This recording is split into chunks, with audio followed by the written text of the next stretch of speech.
अगर आप मुझे सुन पा रहे, देख पा रहे तो थम्स अप कर दीजिए प्लीज। चलिए ठीक है, तो यस, नीट 2026, नीट 2026 जो आज से सिर्फ एक वीक पहले 3 मई को हुआ था, 3 मई को हुआ था, वो कैंसिल कर दिया है एनटीए ने। गवर्नमेंट के साथ काफी लंबी डिस्कशन हुई उनकी, और पेपर लीक जो हुआ था उसको कंसीडर करते हुए नीट 2026 कैंसिल कर दिया। अब आगे आपका फॉर्म फिलअप तो नहीं होगा, लेकिन आपका एडमिट कार्ड फिर से आएगा, आपको नया सेंटर अलॉट होगा, और एग्जाम का डेट, एडमिट कार्ड रिलीज होने का डेट, आपका एग्जामिनेशन सेंटर और सिलेबस वगैरह तो वही रहेगा। वो कब आएगा, कैसे आएगा, एनटीए फिर से अनाउंस करेगी। लेकिन ये जो चीज हुआ है, ये चीज पूरे 10 साल बाद दोबारा से हुआ है। ये एग्जैक्टली हुआ था 2015 में, और 10 से 11 साल बाद ये दोबारा से हुआ है। अब हम बात करते हैं कि ऐसा होना चाहिए था कि नहीं होना चाहिए था।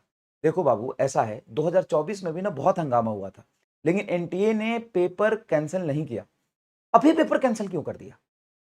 क्योंकि शायद वो जो कह रहा था कि मैं सीरियस हूं, शायद वो कह रहा था कि ये स्कूल एग्जाम नहीं है, इसको हम बहुत सीरियस ले रहे हैं। वो अपनी बातों को सही साबित करना चाहता है।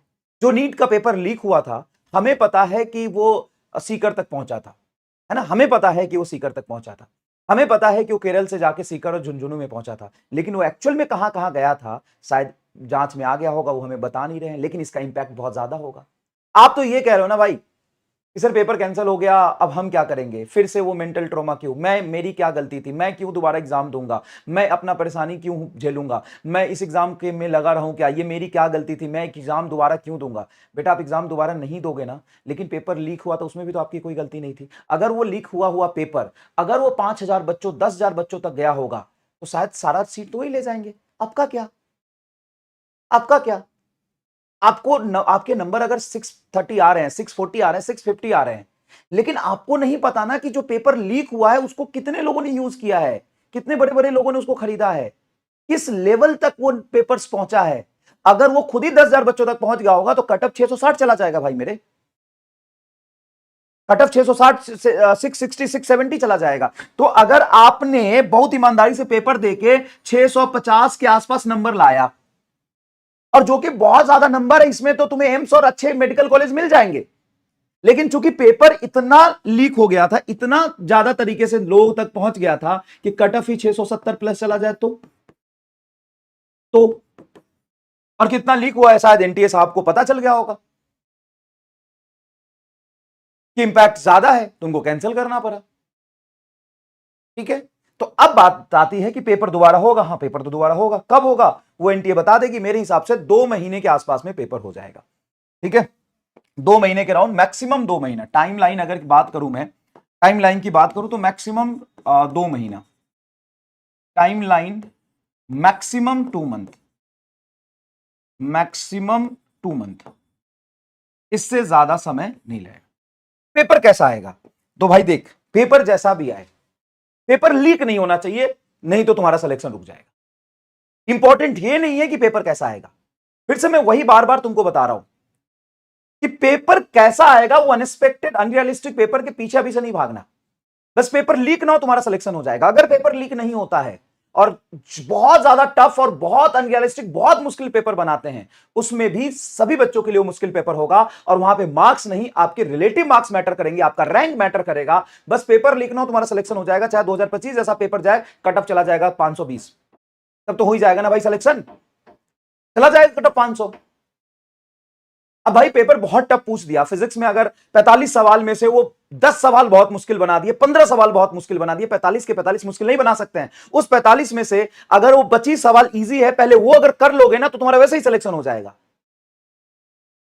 फिर से वही बातें तुम भटकने वाली बातें करने लगते हो। अरे भाई, कुछ ऐसा बहुत अजीब सा क्वेश्चन बना दिया, पेपर टफ बना दिया, तो कुछ 2-4 क्वेश्चन तो ऐसे भी होते हैं जिसमें मास्टर को बिठा दो वो भी ना कर पाए। तो जो मास्टर भी नहीं कर सकता, उसके पीछे तुम भागोगे कि 45 में से अगर तुम 25 कर लेते हो और कट ऑफ 500 जाता है, तो तुम कर क्वालिफाई तो कर लोगे ना। इसके पीछे भागना चाहिए ना तुम्हें इसके पीछे भागना चाहिए कि जो पूरा सिलेबस है, वो पूरा सिलेबस मैं कैसे अच्छे से रिवाइज कर पाऊं, जो पीवाईक्यू है वो मैं कैसे कर पाऊं, जो 1 मिनट में होने वाले सवाल है जो कि चाहे जितना मुश्किल पेपर आ जाए 45 में से उसके 25-30 क्वेश्चन वैसे होंगे वो मैं कर पाऊं, और बाकी जेई मेन के लेवल के अच्छे क्वेश्चंस की भी प्रैक्टिस करूं। मैथमेटिकली अगर एक पेज का सवाल जा रहे हो तो नीट के लिए नहीं है, चाहे पेपर टफ है या पेपर इजी है या पेपर रिलेवेंट है या पेपर इररिलेवेंट है, पेपर 24 जैसा है, पेपर 25 जैसा है, पेपर 26 जैसा है, अगर सॉल्यूशन 4 5 6 7 लाइन में जा रहा है फिजिक्स का, तुम नीट में बैठ के नहीं कर पाओगे, इस बात को मान लो, क्योंकि तुम्हें 90 क्वेश्चन पहले बायोलॉजी करने हैं। बायोलॉजी में जब तक तुम 350 345 नंबर मार्क्स एक्वायर नहीं करते हो, बायोलॉजी में जब तक तुम 355 340 350 नंबर नहीं लाते हो,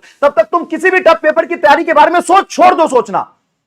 तुम ये सोचो कि कितना भी पेपर टफ आ जाएगा तो फिजिक्स से 45 सवाल ही आएंगे, 90 नहीं आएंगे, 90 बायोलॉजी के ही आएंगे, 45 केमिस्ट्री के ही आएंगे। उसके बाद जो फिजिक्स का क्वेश्चन आएगा, पेपर बहुत टफ है, कटअप 520 530 जाएगा, सारे क्वेश्चन के पीछे नहीं भागना, पेपर बहुत टफ आता है, लॉजिकली सोचो, कंसेप्चुअली सोचो, थोड़ा दिमाग लगाओ।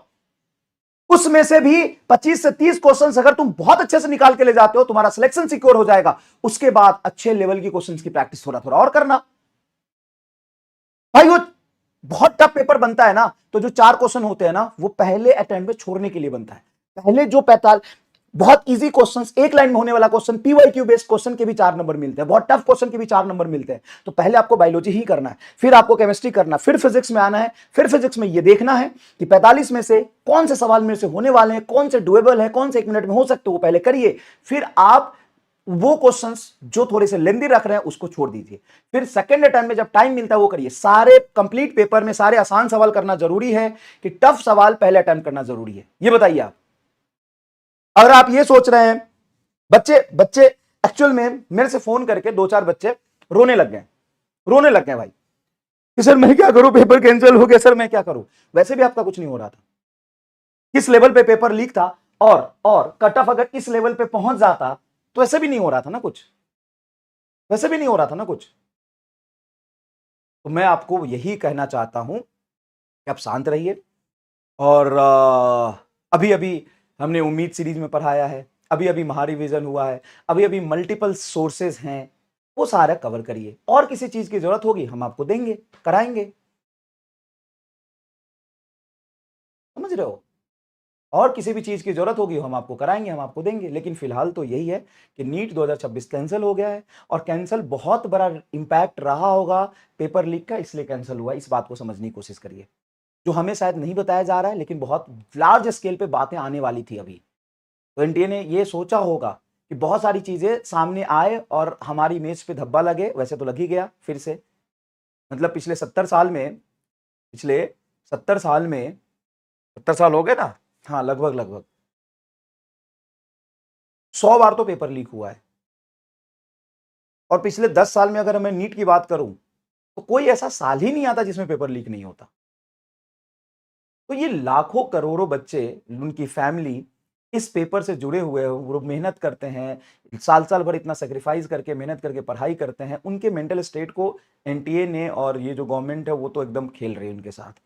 मतलब पहले से आप इतना प्रिपेयर ही नहीं होते हो कि लास्ट में आपको ऐसे स्टेप लेने पड़ते हैं, जैसा जो भी है। लेकिन पेपर कैंसिल होना मुझे लगता है सभी बच्चों के लिए ठीक होगा, क्योंकि इसका इंपैक्ट हो सकता है बहुत बड़ा रहा हो। ठीक है, तो अब इसके बारे में ना सोचिए, अब इसके बारे में सोचिए ठीक है 1-2 महीने और मुझे पढ़ना पड़ेगा, फिर मैं पढ़ के नीट दूंगा। पहली बात, कब होगा, कब एडमिट कार्ड आएगा, कब कैसे होगा, वो सारी चीजें बता दी जाएगी।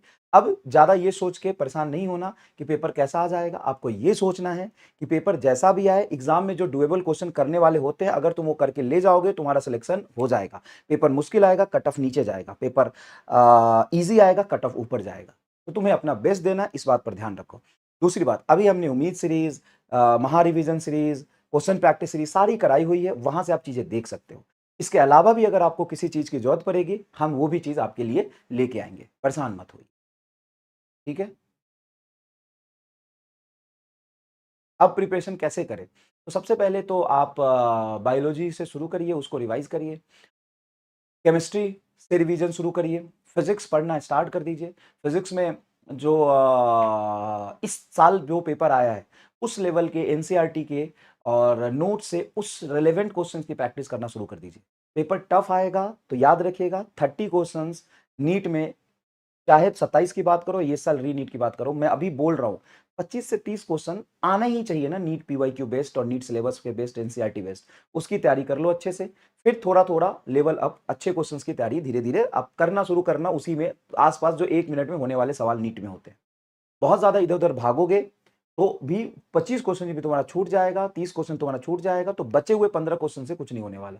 तो 25-30 क्वेश्चन ही तुम्हारा डिसाइड करेगा। बार बार बोल रहा हूं, बहुत बहुत टफ पेपर आएगा तो भी आप एग्जाम में वही क्वेश्चन कर सकते हो जो डुएबल होता है 1 मिनट के अंदर। तो 1 मिनट में होने वाले 25-30 क्वेश्चन आपकी प्रैक्टिस करिए, अगर पेपर बहुत टफ आता है तो।